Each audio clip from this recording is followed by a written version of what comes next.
So, of course, we have also these net devices now, which are coming, as we know, at a fast pace.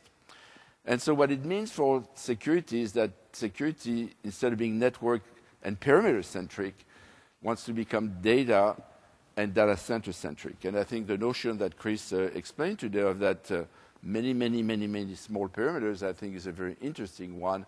And I think it's probably, with the acceleration of virtualization, is probably where we're going to go. At the same time, and Salesforce.com demonstrated that very well, we can build the security into the infrastructure. But obviously, this is not enough.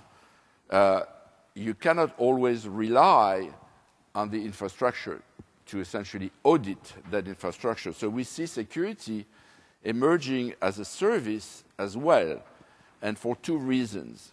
One is because then you can, in the cloud, benefit of all the computing power that you can, so you can do correlation in real time.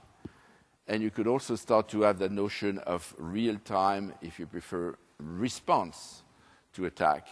And as well as you can build in the cloud continuous security and compliance audit service, which I think is something that we require. Obviously, that world is becoming much more complex than the world that we have been used to. So, the bad news is that this is obviously not going to happen in one day, and we still have to deal with all the problems we know. So it's going to be harder before it becomes better, but at the same time, change always brings new opportunities. And I sincerely believe that that cloud computing phenomena, in fact, brings a unique opportunity for the security professional. Quite candidly, I will not like to be that much in the IT business anymore, as that IT business essentially is going to see much more dislocation, like, for example, at the stock exchange, New York Stock Exchange. In 5 years, they went from 5,000 traders to 1,000 traders, just because of the automation.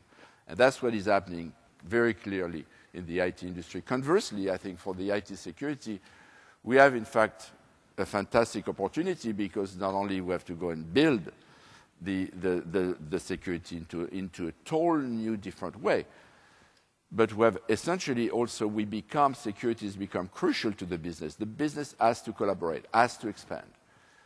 And of course, you want to do that securely. So as Dave Cullinan says, and I've heard him say that quite a few times and so well, this is the opportunity for the security people to sit at the table of the business, instead of being the person who are in charge of the security and being blamed if there is any kind of incident.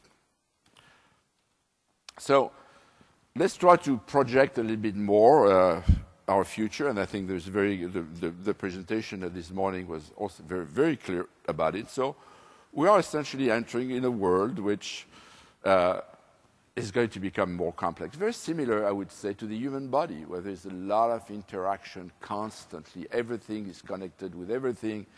And I believe that soon everything and everyone will have an IP address. IPv6 can do that. With IPv6, we can address, we can index, catalog every atom in the universe. So the technology is there. Of course, we have to secure the internet. I think moving to DNS, like VeriSign now is finally doing, is very important. And we're going to see many, many more new things. So the question, obviously, is we cannot do it the old good way. The days are gone when one company or a few companies or a few regulations or disparate law enforcement can essentially bring all that together. So I think we need to develop a culture which is significantly more collaborative. That old high-tech mentality of the winner takes it all, that was the old model, nothing wrong with that. That was the old model, as essentially to change for a much more collaborative and community-driven culture. Chris said it also very well. A vendor today who doesn't provide you APIs, so not only you could use them to automate, but also you could use them to take your data and run, certainly will not survive. So that collaboration is very important. And the community as a whole, I think we can now together start to develop the systems which could essentially allow us to be on the lookout, essentially automate as much as we can, the response, but for the benefits of all. And I think it was absolutely, the presentation of Vivek, who obviously is an extremely clear thinker, could not show better, the advantage, that we have in moving into the cloud. Not only a huge cost reduction, but as well as the ability to essentially work much, much smarter, and at the end of the day, provide a better security and a better user experience.